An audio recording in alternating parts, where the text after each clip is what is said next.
Have you ever made a deal you couldn't take back? Tonight, I'm going to tell you about the night I sold my soul, and the price I'm still paying. But first, let me ask you something, what's your breaking point? They say rock bottom has a basement. I found it on October 13th, exactly 3 years ago. The kind of night where shadows seem to breathe and the darkness feels alive. But let me back up. You need to understand how I got there. 6 months earlier, I had everything. Executive position at a Fortune 500 company. Beautiful fiancée named Sarah. Downtown apartment with a view that made my friends sick with envy. You know that saying about pride coming before a fall? Yeah. I was about to learn that lesson the hard way. It started with the merger. Corporate restructuring, they called it. Fancy words for, we're laying off half the staff. I wasn't worried at first. I was untouchable. Or so I thought. Mike, we need to talk. My boss's voice that morning still haunts me. The way he couldn't meet my eyes. The carefully rehearsed speech about market conditions and redundancies. 15 years of loyalty, ended with a cardboard box and a severance package. But hey, I still had Sarah, right? We need to talk. Those words again. Different voice, same devastating impact. She didn't even have the courage to do it in person. A phone call. 7 years together, ended in a 3-minute conversation. Turns out she'd been seeing my best friend for months. The same friend who'd been my reference for the job I'd just lost. Funny how quickly a life can unravel. Bank accounts drain. Credit cards max out. Calls go unanswered. Friends disappear.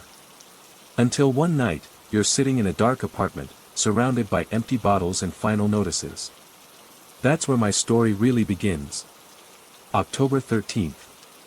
The night everything changed. I'd been drinking since noon. Not the casual drinking of someone trying to relax. The deliberate drinking of someone trying to find courage. The kind of courage you need when you're holding a broken wine bottle and eyeing your wrists. The first cut wasn't dramatic.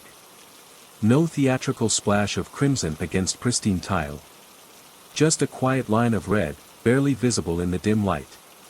But as I watched my blood trickle down my wrist, something changed. The shadows in my apartment began to move. Not the gentle dance cast by passing cars or swaying trees. No. These shadows had weight. Substance. Purpose. Such waste, it whispered. A voice like autumn leaves scraping across granite. So much potential, so much life, all for nothing. I should have been terrified. Should have screamed, run, called for help. Instead, I felt curious.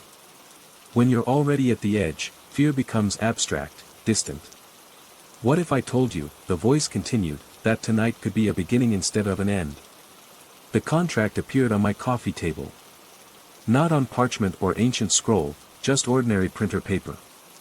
But the ink moved like living darkness. Your soul for your salvation, it said. Simple terms for a simple trade. You're probably thinking I hesitated. That my survival instinct kicked in, warned me about deals too good to be true. But when you're watching your life drain away, when the room is starting to spin and your vision's going dark at the edges, well, let's just say your standards for miracle offers tend to drop. I signed. Not with the pen they provided, no, they wanted something more personal. I used my own blood, still fresh on my wrist. The change was instant. The pain vanished. My wrist knitted itself together like someone hitting rewind on a video. Even the scars from my previous attempts faded away.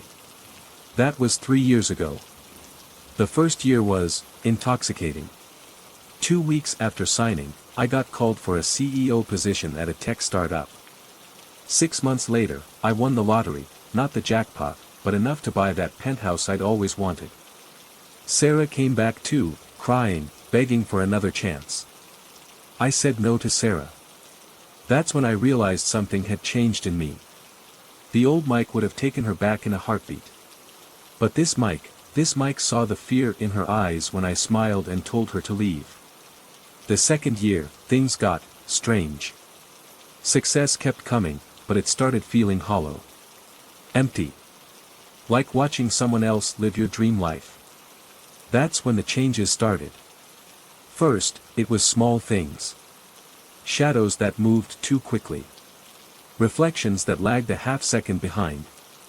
The taste of ash in my morning coffee. Then came the whispers. They started in my dreams. Voices discussing my soul like wine connoisseurs discussing a vintage. Debating its flavor, its bouquet, how it would taste when it finally ripened. But I could handle the whispers. It was the mirrors that broke me. It started with quick glimpses. Moments where my reflection wouldn't quite match my movements. Times when I'd catch my mirror self smiling while I was frowning. Then one morning, 3 months ago, I looked in the bathroom mirror and saw nothing. No reflection at all. Just darkness. And in that darkness, something moved. That's when I started researching. Looking for others like me. People who'd made deals.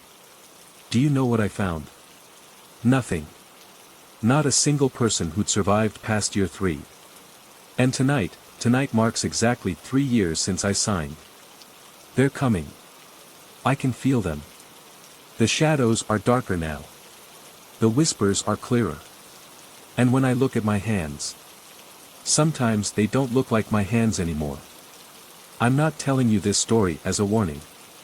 Or maybe I am. I honestly don't know anymore. All I know is that they're here. In this room. Right now. They're not just collecting my soul anymore. They're transforming it. Reshaping it. And I'm starting to think, maybe that was their plan all along. Because now I understand. They didn't want my soul for its value. They wanted it as a template. A blueprint for something new. So next time you hit rock bottom, next time you think you'd do anything for a second chance, remember my story. Remember that some prices aren't meant to be paid. Because in the end, they don't just take your soul. They make you into one of them. And the worst part? I think I'm starting to like it.